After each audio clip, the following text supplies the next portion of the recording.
designed the final line in what was meant to be.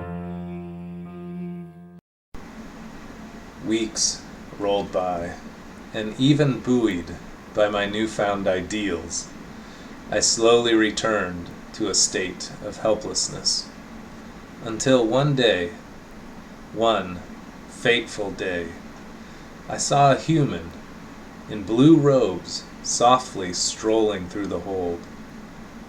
He was an elderly gentleman with long, wispy white hair and fierce blue eyes. He had a symbol on his chest. It was a silver harp between the horns of a crescent moon. I do not know who he was, or why he was there, but he strolled lazily around the cells, with a faintly glowing frosted crystal hung from his neck. As he walked past the cells, he seemed to be inspecting the prisoners with the crystal. I did not see him pause his constitutional until he arrived at my cell. He looked through the crystal at me and quietly uttered something I will never forget. If the Protector freed you, would you repent your vile, and in turn protect the wretched? It stunned me for a brief moment, and I wondered if he was reading my mind. I responded without thinking, and in a strange voice that wasn't totally mine. I am yet unborn. I have languished in the darkness.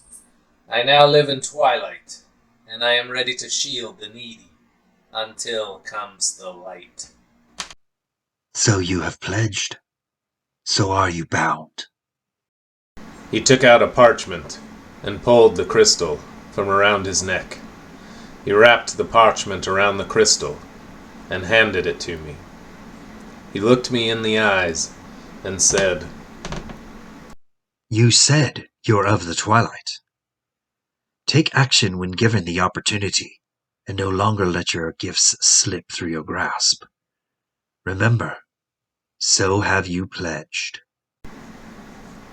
The human uttered words in a language that buzzed with energy, and made a strange gesture with his fingers.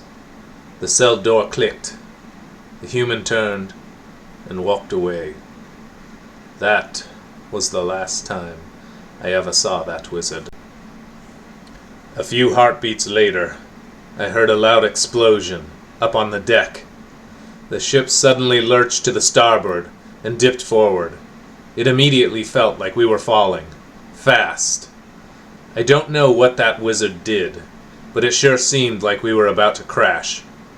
One of the illithids came staggering down into the hold. He was badly burned and didn't seem totally in control of his wits.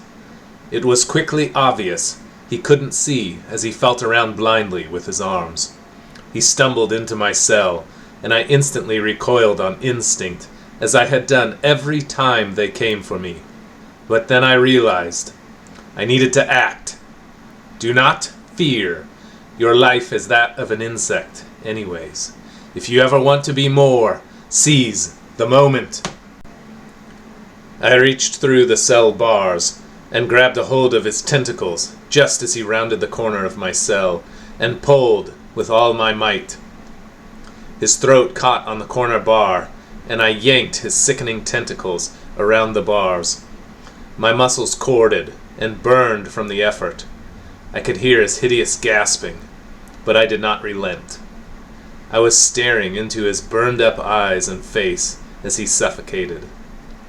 When his efforts ceased, I rifled through his pockets to acquire his keys, and used them to open my cell. I tried to make my way topside amid all the vertigo from the ship falling through space. I saw other prisoners and illithids scrambling madly on the decks, trying to accomplish unknown tasks. While the ship seemed to stabilize somewhat, it still hurtled towards Faerun at an unhealthy, nay, deadly pace. Suddenly, all the chaos ceased with a thunderous crash. I was thrown from the galleon and flew through the air.